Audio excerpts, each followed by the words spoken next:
Hello and welcome back to our YouTube channel Samaj Seva Tech. Guys, हमने JKSSB junior assistant का syllabus start किया है, जिसमें हम मैथमेटिक्स वाला पोर्शन जो है वो स्टडी कर रहे हैं। उसमें हमने पिछली वीडियो में पढ़ा था नंबर सिस्टम और टाइप्स ऑफ नंबर्स के बारे में। आज हम उसी को कंटिन्यू करने वाले हैं, जिसमें हम सबसे पहले रैशनल और इरैशनल नंबर पढ़ेंगे और उसके बाद डिविजिबिलिटी टेस्ट को भी साथ में लेके चलेंगे। पहले हम देख लेते हैं रैशनल नंबर्स को। रैशनल नंबर्स को मैंने आपको पहली वीडियो में थोड़ा बहुत बताया भी था कि ये वो नंबर्स होते हैं जिनको हम पी बाई क्यू की फॉर्म में लिख सकते हैं। इसकी दो कैटेगरीज होती हैं, एक वो जो हम पी बाई क्यू की फॉर्म में लिख सकते हैं और दूसरे वो जो डेसिमल फॉर्म में होते हैं। जो पी बाई क्यू की फॉर्म में होते हैं उनमें पी जो होता है और क्यू ये दोनों इंटीजर्स होते हैं, और इसमें क्यू जो है वो नॉट इक्वल टू जीरो होता है। इनकी एग्जांपल्स आप देख सकते हैं, जीरो है, 1/2 है, 3 एटसेट्रा। अब ये जो पी बाई क्यू फॉर्म है इनको हम फ्रैक्शंस फॉर्म भी कहते हैं। जो हमारा रैशनल नंबर की सेकंड कैटेगरी है, जिसको हम डेसिमल फॉर्म कहते हैं, इसमें क्या होता है कि जो हमारा नंबर होता है उसमें एक डेसिमल पॉइंट होता है। वो डेसिमल पॉइंट जो है वो किसी भी नंबर को डिवाइड करता है डेसिमल पोर्शन में और नंबर पोर्शन में। जो हमारी डेसिमल फॉर्म है इसकी दो कैटेगरीज होती हैं। पहली होती है टर्मिनेटिंग डेसिमल फॉर्म और दूसरी होती है नॉन टर्मिनेटिंग डेसिमल फॉर्म। जो हमारी टर्मिनेटिंग डेसिमल फॉर्म होती है, इसके अंदर जो नंबर्स ऑफ डिजिट्स होते हैं आफ्टर डेसिमल पॉइंट, मतलब कि जो हमारा डेसिमल पॉइंट होता है उसके बाद जितने भी नंबर्स होते हैं वो फाइनाइट होते हैं, मतलब कि वो एक खास हद तक जाते हैं और आगे जाकर ख़त्म हो जाते हैं। जैसे कि आप एग्जाम्पल में देख सकते हैं, ये लिखा हुआ हमने 2.46। अब इसमें ये जो हमारा डेसिमल पार्ट है ये फाइनाइट है, मतलब इसमें सिर्फ दो ही डिजिट्स हैं, तो ये 2.4 और 6 के ऊपर जाके ख़त्म हो जाता है। इसी तरह सेकंड एग्जांपल है 34.216। इसमें ये जो है ये भी 6 पर जाके एंड हो जाता है। उसके बाद की जो एग्जांपल है 0.231, ये जो हमारा डेसिमल नंबर है, ये टर्मिनेटिंग डेसिमल नंबर, ये 1 पर जाकर ख़त्म हो जाता है। इसलिए हम ये कह सकते हैं कि जो टर्मिनेटिंग डेसिमल फॉर्म है उसमें जो नंबर ऑफ डिजिट्स होते हैं डेसिमल के बाद वो फाइनाइट होते हैं। उसके बाद जो हमारी सेकंड कैटेगरी आती है डेसिमल फॉर्म की, रैशनल नंबर्स की, वो आती है नॉन टर्मिनेटिंग डेसिमल फॉर्म। ये वो नंबर्स होते हैं डेसिमल फॉर्म के जिनमें जो नंबर ऑफ डिजिट्स होते हैं डेसिमल पॉइंट के बाद वो इनफाइनाइट होते हैं, मतलब कि वो ख़त्म नहीं होते, लेकिन उनमें एक कंडीशन होती है कि वो या तो डेसिमल पॉइंट के फ़ौरन बाद या फिर 2-4 डिजिट छोड़ के आगे वो एक ग्रुप बनाते हैं डिजिट्स का जो बार बार रिपीट होता रहता है। जैसे कि आप एग्जांपल में देख सकते हैं 5.4141, ये जो हमारा नॉन टर्मिनेटिंग डेसिमल फॉर्म की एग्जांपल है। इसमें जो हमारा 5.4141 ये आगे, मतलब ये एक जो है वो नंबर जो है, ये नंबर जो है एक ग्रुप ऑफ नंबर्स को बार बार रिपीट कर रहा है डेसिमल के बाद। तो अब ये हम इसको क्या कहेंगे कि ये जो हमारे हैं नॉन टर्मिनेटिंग डेसिमल फॉर्म है। अब in non terminating decimal form को हम लिखते कैसे हैं? जो हमारा रिक्यूरिंग पोर्शन होता है, रिक्यूरिंग पार्ट होता है जो हमारा इस नंबर का, जिसको रिक्यूरिंग पार्ट मतलब कि वो पार्ट नंबर का जो बार बार रिपीट हो रहा होता है, वो ग्रुप ऑफ नंबर जो बार बार रिपीट हो रहा है उसको हम रिक्यूरिंग पार्ट कहते हैं। जैसे कि आप इस नंबर में देख सकते हैं 5.414141 एंड सो ऑन, मतलब कि ये जो हमारा 41 पार्ट जो है ये बार बार रिपीट हो रहा है। तो इसको हम कैसे लिख सकते हैं? 5.41 के ऊपर बार हम ये रिप्रेजेंट करेंगे। इस बार का मतलब ये रिप्रेजेंट करता है कि ये जो नंबर है इसमें जो रिक्यूरिंग पार्ट है वो है 41 और ये जो है वो बार बार रिपीट हो रहा है। उसके बाद आते हैं हमारे इरैशनल नंबर्स। अब इरैशनल नंबर्स भी मैंने आपको पिछली वीडियो में बताया था कि ये वो नंबर्स होते हैं जो पी बाई क्यू की फॉर्म में हम नहीं लिख सकते। वो उस कंडीशन में होता है जब वो दोनों जो है वो पी बाई क्यू इंटीजर होंगे। अगर वो दोनों इंटीजर होंगे तो वो क्या हो जाएगा? वो एक रैशनल नंबर हो जाएगा।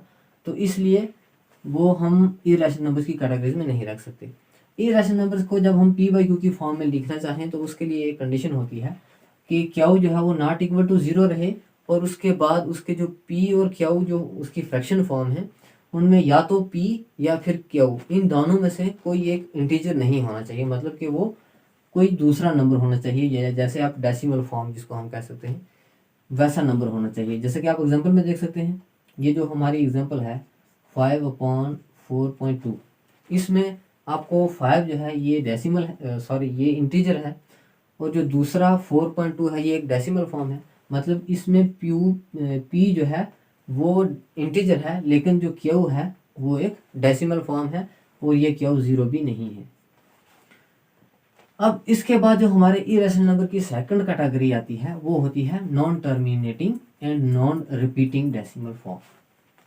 कि ये ऐसे नंबर्स होते हैं जिनका जो नंबर ऑफ डिजिट्स होता है डेसिमल पॉइंट के बाद वो इनफाइनाइट तो होता है, लेकिन उसके साथ में ये क्या होते हैं, वो सारे जो नंबर्स हैं वो एक ग्रुप ऑफ नंबर्स, ऐसा ग्रुप ऑफ नंबर नहीं बनाते जो बार बार रिपीट हो रहा होता है। जैसे कि आप एग्जांपल में देख सकते हैं, ये जो एग्जांपल है 501.06, फिर उसके बाद 006, फिर उसके बाद 0006, इस तरह ये आगे जो बढ़ता जा रहा है और इसकी सीक्वेंस जो है वो इंक्रीज हो रही है। अब आप देख सकते हैं जो फर्स्ट हमारा जो ग्रुप बना 06, ये आगे वाले जो ग्रुप से उससे छोटा है, और वो ग्रुप आगे वाले से और छोटा है। इस तरह ये जो हमारे ये जो non terminating non repeating decimal forms होते हैं, इनके जो डेसिमल के बाद के जो नंबर्स होते हैं उनके अंदर कोई भी ऐसा ग्रुप नहीं मिलता जो बार बार रिपीट हो रहा हो। अब ये जो हमारे रैशनल और इरेशनल नंबर्स हैं, इनके 3 मेन पॉइंट्स जो है वो आपको याद रखने हैं। सबसे पहला पॉइंट ये है कि जो हमारा जो भी पॉजिटिव इरेशनल नंबर होगा, कि ऐसा इरेशनल नंबर जैसे फॉर एग्जांपल √2 है, √5 है, 0.51/6 है, इस तरह के जितने भी हमारे जो रैशनल नंबर्स हैं उनका एक करस्पॉन्डिंग नेगेटिव इरेशनल नंबर्स होगा। जैसे कि √2 है तो इसका जो हमारा करस्पॉन्डिंग इसका नेगेटिव इरेशनल नंबर कौन सा होगा, -√2। इस तरह √5 जो है उसका करस्पॉन्डिंग इरेशनल नंबर नेगेटिव कौन सा होगा, -√5। अब उसके बाद जो सेकंड चीज़ हमने याद रखनी है इनमें वो ये है कि जब कभी भी हम इरेशनल नंबर्स को ऐड या सब्ट्रैक्ट करते हों तब इनकी एडिशन और सब्ट्रैक्शन का जो रिजल्ट है वो अलग होता है as compare to other numbers. जैसे कि आप यहाँ पे देख सकते हैं कि अगर हम √2 को √3 के अंदर √3 के साथ ऐड करेंगे तो वो उसका रिजल्ट √5 नहीं होगा। जैसे कि आप देखते हैं कि 2 + 3 ये जो नेचुरल नंबर्स हैं इनको जब हम ऐड करते हैं तो इनका आंसर जो है वो 5 आता है। लेकिन in case of irrational numbers, ये जो हमारे √2 और √3 हैं इनको जब हम ऐड करते हैं तो इनका रिजल्ट √5 नहीं आता। ये चीज़ आपको याद रखनी है। यही सेम केस हमारा जो है वो सब्ट्रैक्शन में भी आता है कि यहाँ पर भी जब कभी भी हम as compare to other numbers इनको जब हम सब्ट्रैक्ट करते हैं, जैसे कि √5 को अगर हम √3 से सब्ट्रैक्ट करेंगे तो उसका जो आंसर है वो √2 नहीं आएगा। अब जो हमारे इरेशनल नंबर्स हैं जब हम इनको मल्टीप्लाई या डिवाइड करते हैं तब हम इनके ऊपर जो केस अप्लाई हो सकता है वो आपको बता देता हूँ कि जब कभी भी हम किसी भी इरेशनल नंबर्स को मल्टीप्लाई करते हैं तो उसमें क्या होता है कि जो उनके ऊपर रूट्स होते हैं, स्क्वायर रूट जो होता है वो एज कॉमन लिया जाता है, और उनके जो अंदर जितने भी नंबर्स होंगे, जैसे यहाँ पर देखो √3 है और √2 है, अब इन दोनों में से हम रूट कॉमन लेंगे ऊपर बड़ा, और √2 और √3 को मल्टीप्लाई कर देंगे तो इनका इन दोनों का आंसर हमारे पास √6 आ जाएगा। इसी तरह जब हम कभी भी किसी भी दो इरेशनल नंबर्स को आपस में डिवाइड करते हैं तो उनको भी हम रूट को एज कॉमन ले लेते हैं। जैसे कि आप यहाँ पर एग्जांपल में देख सकते हैं कि जब कभी भी हम √6 को √2 के साथ डिवाइड करेंगे तो ये हम उनका जो रूट स्क्वायर रूट होगा उसको ओवरऑल ले लेंगे और उन दोनों को आपस में सॉल्व करके जो हमारा आंसर आएगा वो हम लिख देंगे। उसके बाद जो तीसरा पॉइंट है वो ये है कि जब कभी भी हम किसी भी इरेशनल नंबर्स को आपस में मल्टीप्लाई करते हैं तो कभी कभार ऐसा होता है कि दो इरेशनल नंबर्स को आपस में मल्टीप्लाई करने से हमको एक रैशनल नंबर प्रोवाइड हो जाता है। जैसे कि आप इस एग्जांपल में देख सकते हैं, ये जो हमारा √2 है जब कभी भी हम इसको √2 से मल्टीप्लाई करेंगे तो ये क्या बन जाएगा, रूट से हम कॉमन ले लेंगे और 2 को 2 से मल्टीप्लाई कर देंगे। रूट ऊपर कॉमन रहा तो 2 को 2 से मल्टीप्लाई किया तो 4 हो गया, तो √4 हम जानते हैं किसके बराबर होता है, √2 के बराबर। तो दोस्तों अभी तक आपने देखा कि हमारे जो रैशनल नंबर्स और इरेशनल नंबर्स क्या क्या होते हैं और उनमें कौन कौन सी टाइप्स आती हैं। अब हम देखेंगे कि किसी भी रैशनल नंबर की जो नॉन टर्मिनेटिंग रिक्यूरिंग फॉर्म होती है उसको हम p/q की फॉर्म में कैसे लिख सकते हैं। तो उसके लिए एक सिंपल सा फॉर्मूला है जो आपको याद रखना है, और वो ये है कि p/q जो है उसको हम डेसिमल फॉर्म से कैसे कन्वर्ट कर सकते हैं। सबसे पहले हमने complete number neglecting decimal point and recurring bar minus non recurring part of number neglecting decimal point upon 9 times m followed by n times 0, where m is equal to number of recurring digits in decimal and n is the number of non-recurring digits in decimal part। नहीं समझ आया? कोई बात नहीं, हमें question जब करेंगे तो आपको ये फॉर्मूला भी याद हो जाएगा और आसानी से समझ भी आ जाएगा।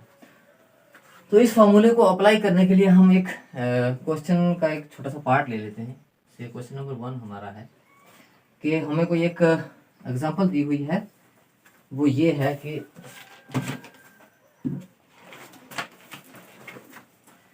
हाँ ये है 64.20132132 ये हमारा क्वेश्चन दिया गया है। इस क्वेश्चन में दिया हुआ है हमको क्या, ये जो नंबर है ये है रैशनल नंबर और डेसिमल है उसमें, लेकिन उस डेसिमल फॉर्म में ये है रिक्यूरिंग फॉर्म है, क्योंकि इसमें जो है डेसिमल पार्ट के बाद जो हमारे ग्रुप ऑफ नंबर्स हैं 2 डेसिमल को छोड़ के उसके बाद रिपीट हो रहे हैं। इसका मतलब क्या हुआ कि ये नॉन टर्मिनेटिंग रिक्यूरिंग फॉर्म है रैशनल नंबर की। इसको हम कैसे कन्वर्ट करेंगे p/q की फॉर्म में, तो इसका सिंपल सा सोल्यूशन है।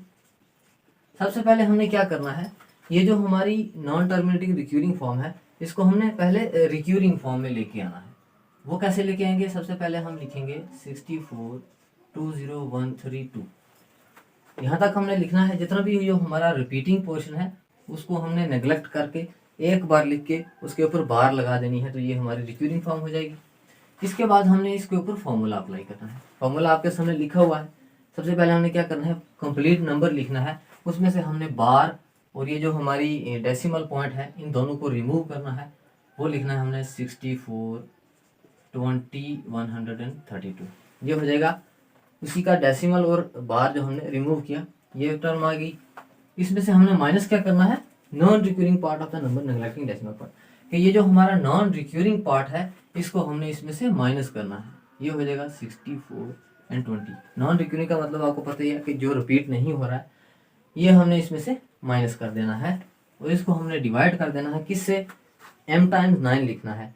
मतलब कि हमने 9 कितनी बार लिखना है, जो रिक्यूरिंग डिजिट्स हैं डेसिमल पार्ट में उतनी बार हमने 9 लिखना है। तो रिक्यूरिंग डेसिमल कितने हैं इसमें, 3, मतलब कि हम 3 बार 9 लिखेंगे और उसके बाद n टाइम्स 0 लिखेंगे, जो हमारा नॉन रिक्यूरिंग पार्ट डेसिमल का है उतनी बार हम 0 लिखेंगे। तो डेसिमल पार्ट हमारा ये हो जाएगा। इसमें जो हमारे नॉन रिक्यूरिंग पार्ट है इसके 2 डिजिट्स हैं, तो हम यहाँ पर क्या लिखेंगे, 2 बार 0 लिख देंगे। अब जब हम इसको सॉल्व करेंगे तो क्या निकलेगा, 2 में से 0 निकाला तो ये हमारा क्या बचेगा, 2 में से 0 निकाले 2, 3 में से 2 निकाले 1, यहाँ पर 11 हो जाएगा। 11 में से 4 निकालेंगे तो 7, और यहाँ पर 9 रह गया। 9 में से अगर हम 6 निकालेंगे तो 3, 2 का 2, 4 का 4 और 6 का 6। ये कुछ हमारा जो सॉल्व करके ये टर्म आती है, तो नीचे हम उसके साथ क्या लिखेंगे, 99900। अब ये जो है ये हमारा डेसिमल फॉर्म जो थी हमारी, उसको हमने कन्वर्ट करके किसकी फॉर्म में लिख दिया है, p/q की फॉर्म में।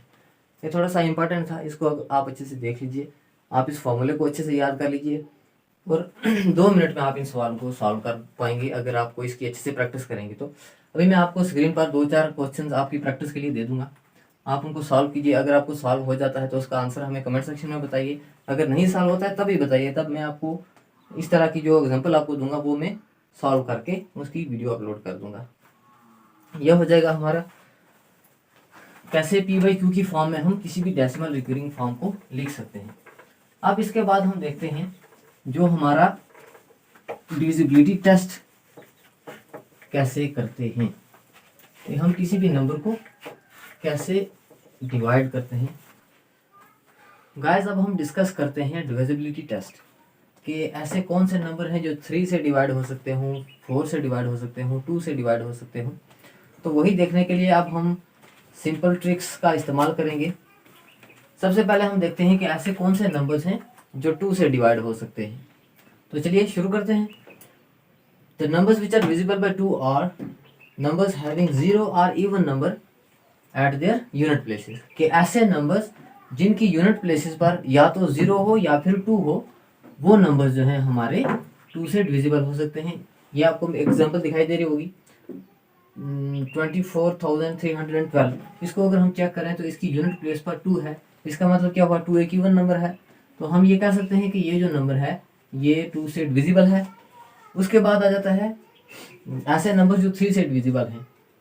तो उसके लिए क्या कंडीशन है कि when the sum of the digits is divisible by 3, कि ऐसे डिजिट्स जिनका सम 3 से डिविजिबल हो सकता है, तो वो नंबर जो है वो पूरे का पूरा 3 से डिवाइड हो सकता है। जैसे फॉर एग्जांपल आपको ये नंबर दिखाई दे रहा होगा 3963।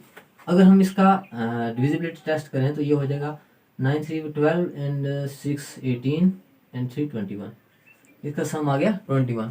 तो अगर हम 3 का टेबल पढ़ें तो 3 के साथ जो है 21 जो है वो डिविजिबल है, ये क्लियरली आपको दिखाई दे रहा होगा। उसके बाद जो तीसरा पॉइंट है वो आता है कि ऐसे नंबर्स जो 4 से डिविजिबल हैं। तो उसके लिए क्या कंडीशन है कि जो हमारे लास्ट के 2 डिजिट्स होंगे किसी भी नंबर के, अगर वो 4 से डिविजिबल हैं तो वो पूरे का पूरा नंबर जो है वो 4 से डिविजिबल हो पाएगा। मिसाल के तौर पर ये हमारा 36,244 है। अगर हम इसको देखें तो इसकी यूनिट प्लेसेस जो लास्ट वाले दो डिजिट्स हैं उनके ऊपर 4 है, मतलब कि ये नंबर जो है वो 4 से डिविजिबल है। इसका मतलब क्या होगा कि ये पूरा नंबर जो है वो 4 से डिविजिबल है। उसके बाद आता है नंबर्स डिविजिबल बाय 5, कि ऐसे नंबर जो 5 से डिविजिबल होते हैं उनके लिए क्या कंडीशन होती है कि व्हेन यूनिट प्लेस इज 0 और 5, कि जब कभी भी कोई भी नंबर जिसकी यूनिट प्लेसेस पर या तो 0 होगा या फिर 5 होगा, वो नंबर पूरे का पूरा जो है वो 5 से डिविजिबल है। जैसे कि आप ये एग्जांपल में देख सकते हैं 5,43,215, इसकी यूनिट प्लेसेस पर 5 है, जो आगे वाला नंबर है उसकी यूनिट प्लेसेस पर 0 है। इसका मतलब ये दोनों नंबर जो है वो 5 से डिविजिबल है। उसके बाद आता है बाई 6, कि ऐसे नंबर्स जो 6 से डिविजिबल हो सकते हैं। तो उनके लिए क्या कंडीशन रहेगी, when number is divisible by both 2 and 3, कि ऐसे नंबर्स जो 2 और 3 से डिविजिबल हो सकते हैं, दोनों से एक साथ दोनों से डिविजिबल हो सकते हैं। कोई भी एक नंबर जो 2 एंड 3 से डिविजिबल हो सकता है तो वो 6 से भी डिविजिबल होगा। जैसे कि एग्जांपल में है हमारे पास 90। अगर हम इसको देखें डिविजिबिलिटी में अभी पढ़ा कि ऐसे नंबर जिनकी यूनिट प्लेस पर 0 हो वो 2 से डिविजिबल हैं। और अगर किसी भी नंबर का हम सम लें, अगर वो सम 3 से डिविजिबल है तो इसका मतलब कि वो पूरा नंबर 3 से डिविजिबल है। यहाँ पे हम देखें इसकी यूनिट प्लेस पर 0 है और इन दोनों का सम क्या आता है 9। 9 इज डिविजिबल बाय 3, तो 3 सीधा 9 हो जाएगा। इसका मतलब क्या हुआ 90 इज डिविजिबल बाय 6। उसके बाद आ जाता है हमारा कि ऐसे नंबर्स जो 7 से डिविजिबल हो सकते हैं। जब कभी भी हम ऐसे क्वेश्चन देखें तो उसमें परेशान होने की जरूरत नहीं है। सबसे पहले क्या होता है कि ऐसे नंबर्स जो 7 से डिविजिबल होते हैं उनके लिए क्या कंडीशन है कि जब उनकी यूनिट डिजिट जो है वो उसको हम 2 से मल्टीप्लाई करते हैं और फिर उसको हम सब्ट्रैक्ट करते हैं जो रिमेनिंग पोर्शन होता है उससे, तो वो अगर जो रिजल्टिंग हमारा जो नंबर आएगा अगर वो 7 से डिविजिबल है तो हम कह सकते हैं कि वो नंबर 7 से डिविजिबल है। उसकी हम एक एग्जांपल देख लेते हैं। ये बात दिया हुआ है 2961।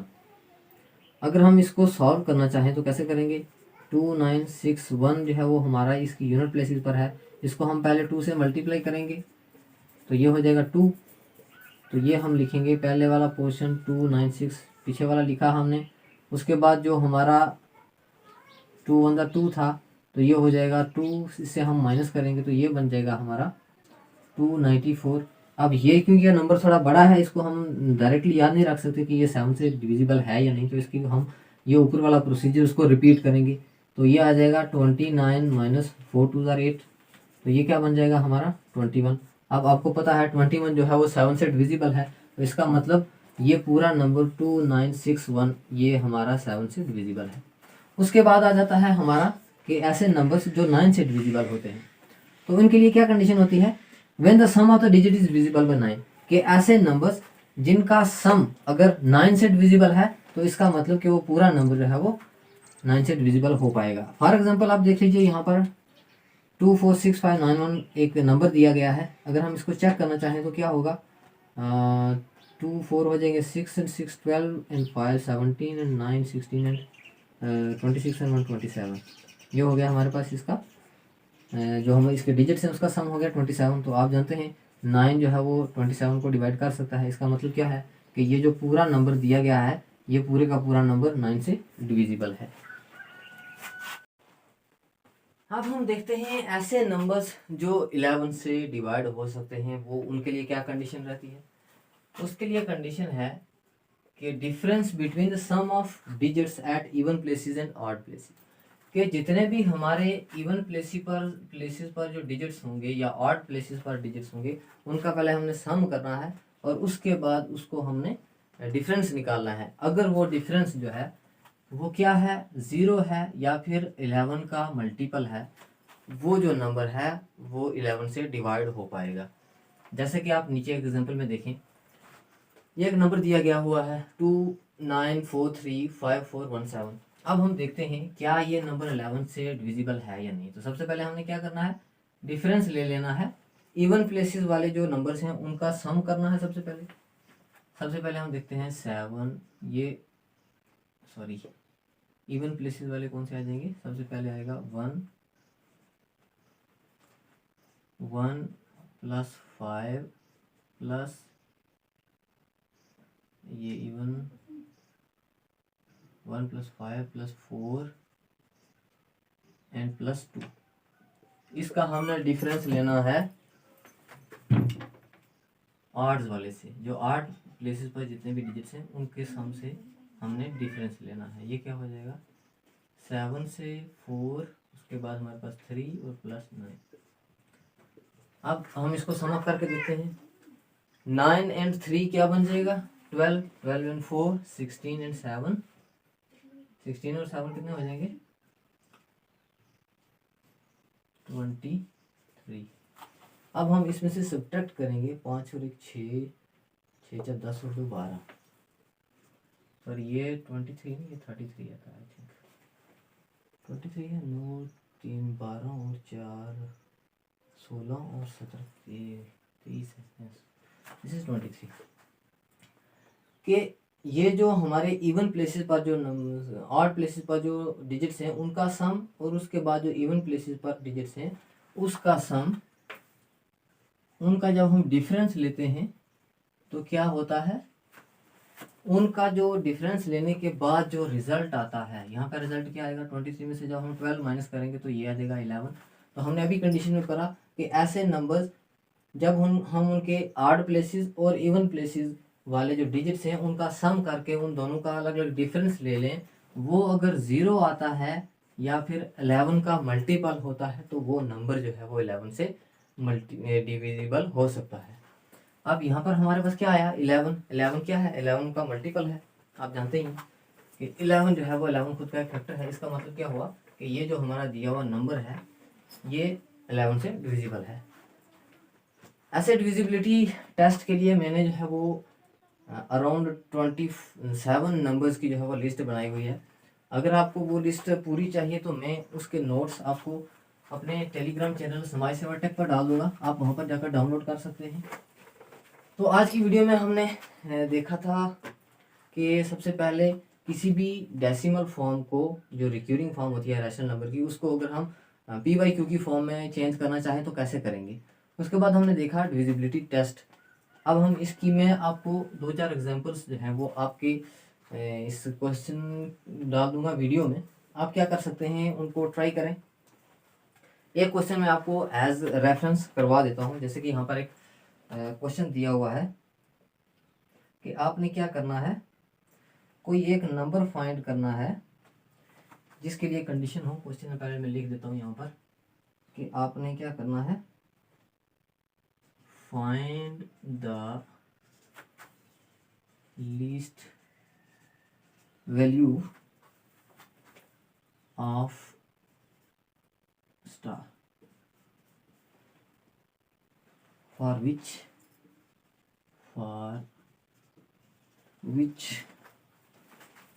7 के आगे star 5 4 6 2 is divisible by 9, is divisible by 9। ये एक एग्जांपल है आपके सामने कि आप क्या करें ये जो हमारे पास नंबर दिया गया है इसमें हम इसने स्टार दिया हुआ है कि इस स्टार की जगह हम सबसे लीस्ट वैल्यू में क्या लें कि जो नंबर है वो 9 से डिविजिबल है।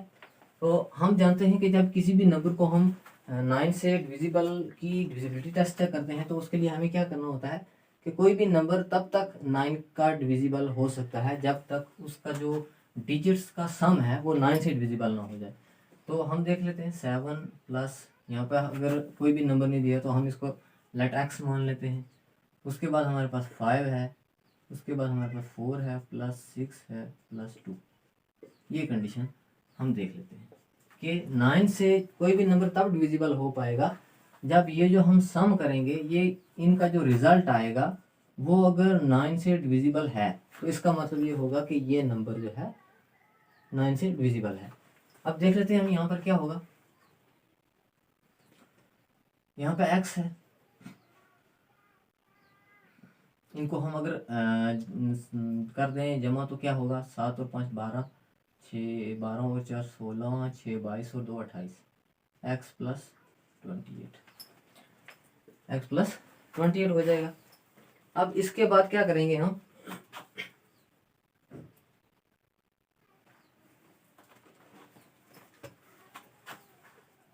ये जो हमारे नंबर्स हैं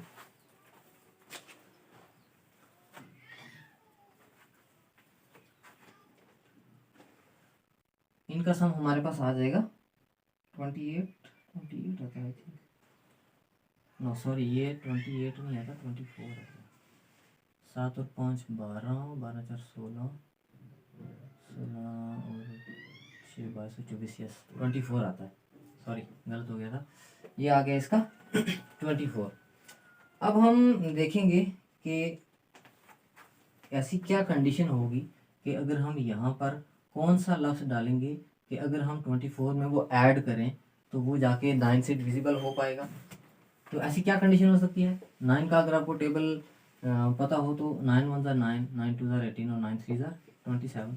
मतलब कि अगर हम कोई ऐसा नंबर लिखें जिसको हम इसके 24 के ऊपर ऐड कर दें तो वो 27 आ जाए तो वो क्या होगा, हमने लीस्ट वैल्यू पूछी है मतलब सबसे कम कौन सा नंबर रहेगा, तो ये हो जाएगा हमारे पास x इज इक्वल टू 3। अब ये 3 कैसे आया, अगर हम 24 में x की जगह 3 जमा करेंगे तो ये हो जाएगा 27, और अगर 27 को हम 9 से डिवाइड करेंगे तो आपको पता ही है 9 से 27 हो जाता है। इसका मतलब क्या होगा कि हमारा जो आंसर होगा इसकी जगह पे हम क्या लिखेंगे, 7 3 5 4 6 2।